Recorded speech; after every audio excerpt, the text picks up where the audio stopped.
Shakespeare has touched every part of our lives. These are famous stories. I just love the fact that in the middle of central Illinois, there is a nationally known Shakespeare Festival. You've got this outdoor theater with this great space on this Ewing Manor, which is, nobody else has this. Nobody else has a castle. Outstanding actors, outstanding directors, outstanding stage design. In 41 years, we've missed one. Shakespeare Festivals, it depends on which one, but usually they are summer festivals where either the plays of William Shakespeare or Shakespeare's contemporaries are done, usually in some outside theater that is in some way modeled after Shakespeare's Globe Theater. Actors from all over the country are auditioned for them, and they come in and you make a company for that year, and you spend your summer doing 3 plays or 6 plays, depending on the length of the festival. And the people who work in the theater, this is one of the places you really want to work. It's like this one in Utah and Oregon. These are the big ones. These are the ones everybody's like, oh, I would love to work there. So, when you get a chance to audition for it, it's like, oh, this is a really big deal. And then you come here to Bloomington Normal and people are like, oh, there's a Shakespeare Festival here.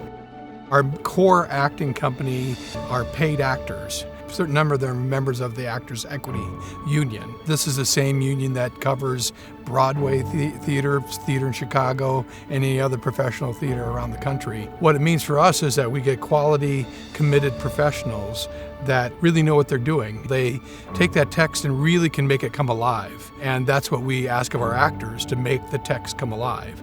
And the text is all important in Shakespeare.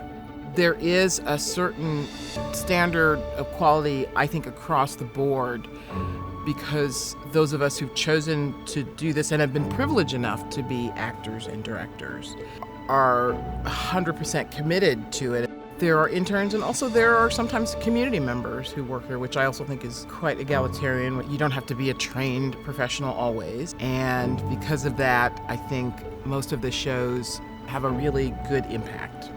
This festival has been recognized as one of the best ones in the country.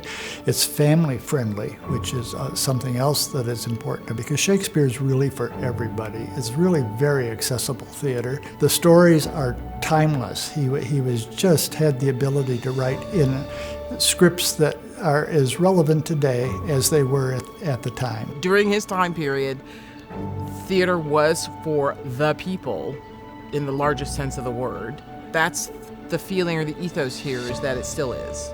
You don't have to be dressed up. You can have a little snack, a little drink. That's how it was at the Globe 400 years ago, and that's how it is now.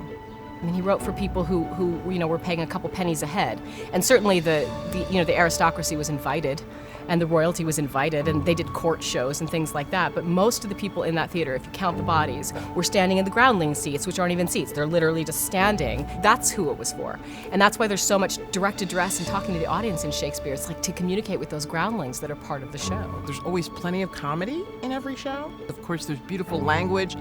But I think the directors and the actors always make sure that it's about communicating and not about you just sitting there and appreciating it. That's one of the things I do love about this place, is that the actual performances are accessible to somebody whether they are familiar with Shakespeare or not. We are designing these shows with the intention that they be really fun to watch. And I know that sounds obvious, but it's kind of not sometimes. I think sometimes some art forms, particularly live theater, can sometimes feel like they're for an in crowd. They're for a particular kind of audience. And I think that these plays particularly are made for a very wide audience. The physical space is just so welcoming. The grounds of Ewing are really lovely without being pretentious. You don't feel like you can't touch anything. It's a beautiful place to picnic. A lot of people picnic before the shows. Everything is family friendly. There's a green show before the shows. When you're sitting inside the theater and you're inside this circle, not unlike the wooden O that Shakespeare talks about, the sky has sort of an extra added richness to it. I think it's the idea of being in a theater, in an outdoor theater, where this sort of what we hope is theatrical magic is taking place. The grounds and the space are not comparable to anything else I've seen. And I've been to the festivals in New York and California and other places. I don't know, I feel like we're all sort of in this experience together from the time we get to the cobblestone courtyard all the way to the end of the show, the actors and the audience and the people who are working front of house. I know people who come and they say, I had no idea it was like this. I had no idea that I'd have such a good time. Well, everybody should come and try it, and a lot of them would find out that they have a really good time.